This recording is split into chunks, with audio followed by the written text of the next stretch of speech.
ಶುಕ್ರವಾರ ಮುಗೀತು. ಲ್ಯಾಪ್ಟಾಪ್ನ ಕ್ಲೋಸ್ ಮಾಡು, ಊರ ಕಡೆಗೆ ನಡಿ ಅಂದ್ಬಿಟ್ಟು ಬೆಳಗ್ಗೆ ಬಸ್ ಹತ್ಕೊಂಡು ಊರ ಕಡೆ ಹೊರಟೆ ಗುರು. ಊರ ಕಡೆ ಹೋಗ್ತಾ ಇದ್ದಂಗೆ ಏನೋ ಒಂಥರ ಖುಷಿ. ಈ ಊರಿನ ಮನೆಗಳು ಅಥವಾ ಮರ ಗಿಡಗಳೆಲ್ಲ ನೋಡ್ತಾ ಇದ್ರೆ ಏನೋ ಒಂಥರ ಖುಷಿ ಗುರು. ಹಾಗೆ ನಮ್ಮ ಸಿದ್ದಪ್ಪಾಜಿ ಟೆಂಪಲಲ್ಲಿ ಒಂದು ನಮಸ್ಕಾರ ಹಾಕ್ಕೊಂಡು ದೇವರೇ ನೀನೇ ಕಾಪಾಡಬೇಕಪ್ಪ ಅಂತ ಹೇಳ್ಬಿಟ್ಟು ನಾನು ಮನೆ ಕಡೆಗೆ ಹೊರಟೆ. ಮನೆ ಕಡೆಗೆ ಹೋಗಿ ನೋಡ್ತೀನಿ, ಆಲ್ರೆಡಿ ಜೋಳನ ಹಸಿ ಹಸಿ ಇದ್ದಾಗಲೇ ಕಟಾವು ಮಾಡ್ತಾಯಿದ್ರು. ಇದೇನಪ್ಪ ಹಸಿ ಹಸಿ ಇದ್ದಾಗಲೇ ಕಟಾವು ಮಾಡ್ತಾ ಇದ್ದಾರಲ್ಲ ಅಂದ್ಬಿಟ್ಟು ನಮ್ಮ ಅಪ್ಪನ ಕೇಳಿದ್ರೆ, ನಮ್ಮಪ್ಪ ಸೈಲೇಜ್ ಮಾಡೋರಿಗೆ ನಾವು ಆಲ್ರೆಡಿ ಮಾರಿಬಿಟ್ಟಿದ್ದೀವಿ, ಇವಾಗ ನೀನು ಹೋಗ್ಬಿಟ್ಟು ಅದನ್ನ ವೇಯಿಂಗ್ ಬ್ರಿಡ್ಜಲ್ಲಿ ಚೆಕ್ ಮಾಡಿಸ್ಕೊಂಬರ್ಗಪ್ಪ ಅಂತ ಹೇಳಿದ್ರು. ಸರಿ ನಮ್ಮ ಅಪ್ಪ ಹೇಳಿದ್ರಲ್ಲ ಅಂತಂದ್ಬಿಟ್ಟು ನಾನು ಗಾಡಿ ಎತ್ಕೊಂಡು ಹೋದೆ. ಆ ಲೋಡ್ ಗಾಡಿನೂ ಬಂತು. ಲೋಡ್ ಗಾಡಿ ಬರ್ತಾ ಇದ್ದಂಗೆ ನಾನು ಕಂಪ್ಲೀಟಾಗಿ ವೆಯ್ಟ್ನ ಚೆಕ್ ಮಾಡಿಸ್ಕೊಂಡು ಅದನ್ನು ನಾನು ರಿಸಿಪ್ಟನ್ನ ಕಲೆಕ್ಟ್ ಮಾಡಿಕೊಂಡು ಮತ್ತೆ ಊರ ಕಡೆಗೆ ಹೋಗ್ತೀನಿ. ನಮ್ಮೂರಲ್ಲಿ ಆಲ್ರೆಡಿ ಜಾತ್ರೆ ನಡೀತಾ ಇತ್ತು. ಇವತ್ತು ವೀಕೆಂಡ್ ಆಗಿರೋದ್ರಿಂದ ಫುಲ್ ಜನ ನನಗೆ ನೋಡಿ ಫುಲ್ ಖುಷಿ ಆಯಿತು. ಇದನ್ನೆಲ್ಲ ನೋಡಿಕೊಂಡು ಮತ್ತೆ ಮನೆ ಕಡೆಗೆ ಹೋಗ್ತೀನಿ.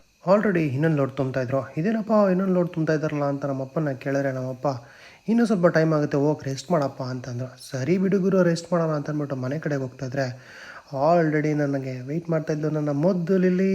ಸೊ ಇವ್ರ ಜೊತೆ ಟೈಮ್ ಸ್ಪೆಂಡ್ ಮಾಡೋದಂದರೆ ನನಗೆ ತುಂಬ ಇಷ್ಟ. ಒಳ್ಳೆ ಟೈಮ್ ಸ್ಪೆಂಡ್ ಮಾಡ್ಕೊಂಡು ನನ್ನ ಹಳ್ಳಿ ಜೀವನದಲ್ಲಿ ನೆಮ್ಮದಿಯಾಗಿರ್ಬೋದು ಗುರು. ಏನಂತೀರಾ?